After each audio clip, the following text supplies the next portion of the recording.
All right, guys, now I want to talk about how we actually perform insulation resistance, okay?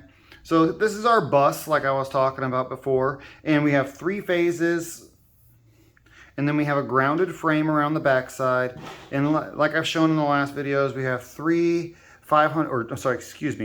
500 mega ohm resistors, and from A to C phase, we're going to have roughly around 1 giga ohm, right? I think it was around 900. And then we have a grounded frame, and I have a little ground strap that comes out the side right here, okay? So now that we got that out of the way, what we're going to talk about is how do we actually perform insulation resistance with these meters. We've already gone over why we don't use these ones, so let's get these out of here, right? We don't need this garbage. It's not going to do the job that we need. Let's use the right tool for the job. So we're going to move this over here.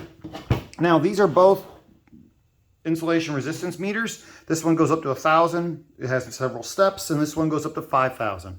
Okay. Now, the way that we perform insulation resistance for testing is that we want to test insulation.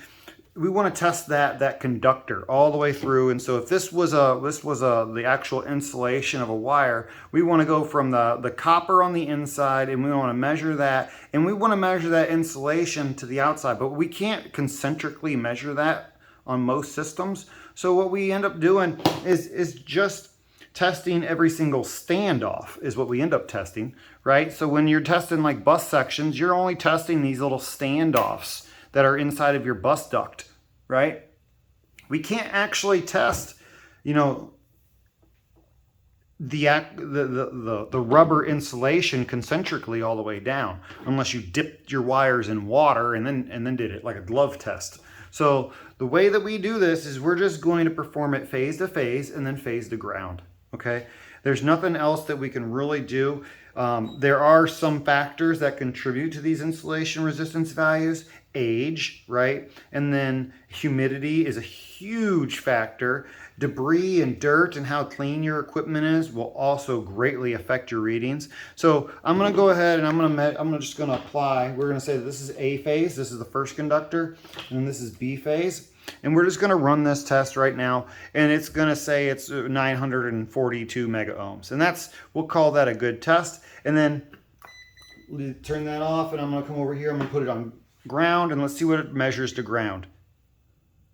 And it says it's up in the giga ohms. It's just going to keep on climbing, right? So phase to phase, we've got some lower readings, but phase to ground, we got higher readings. That's typically an abnormal thing, right? Because normally in most systems, that button gets stuck in. Typically in most systems, this A phase is going to go to the ground before it ever has a chance to go to another conductor. So you would expect, in all honesty, that the reading from phase to ground would be lower than the reading from phase to phase. Okay, because in order for it to get from A to B phase, it has to go from A to ground, travel across the ground, and then come to B. So that's non-intuitive. I designed this equipment that specific way so that way you could see that. And then we're going to go to B phase. We're going to do B phase to ground and see what this one looks like. And it's roughly about the same and still climbing, okay? So this is at 1,000 volts, and this meter is performing the best that it can at 1,000 volts. However, that button definitely gets stuck. We're going to move this, and we're going to start changing to 5,000 volts. And I'm going to set it up. I'm going to put this on ground right here. And I'm going to take this other lead and detangle it if I can. We're just going to press start. This is 5,000 volts. It's just sitting right here. And it's not going to shock me because I am touching the insulated parts, right?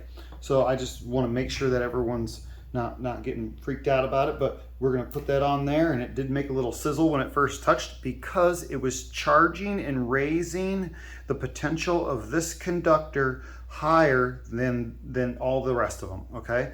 So it has to give it a little charge to bring it there. And then once it's charged up, now it just sits there and runs with very little current, okay? So we're seeing that from phase to ground, we have 1.45 giga ohms, right? This is 1,400 mega ohms. and I'll turn on the light. I don't know how long it'll stay on, but 1,400 mega ohms, which is 1.4 giga ohms. Now, why do you think that this reading is lower on this meter than it is on this meter?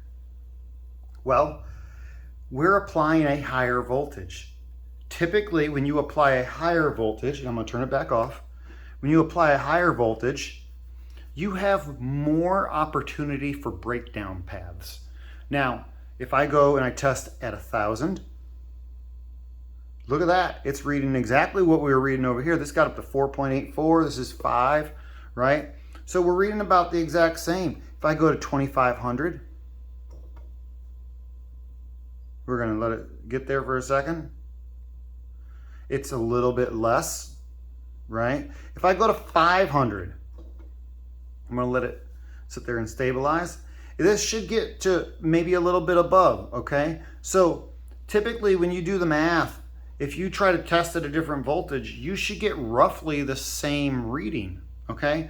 But what we're doing here is because I have such small distances, we have more breakdown opportunities. Our air gap is going to be much more impactful than we would with, like a 69 kV SF6 breaker. If you tested an SF6 breaker at 5 kV or 2.5 kV or 10 kV, you'll get almost the exact same reading on every single one.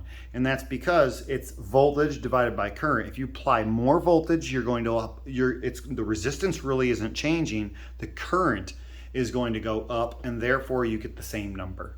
Okay?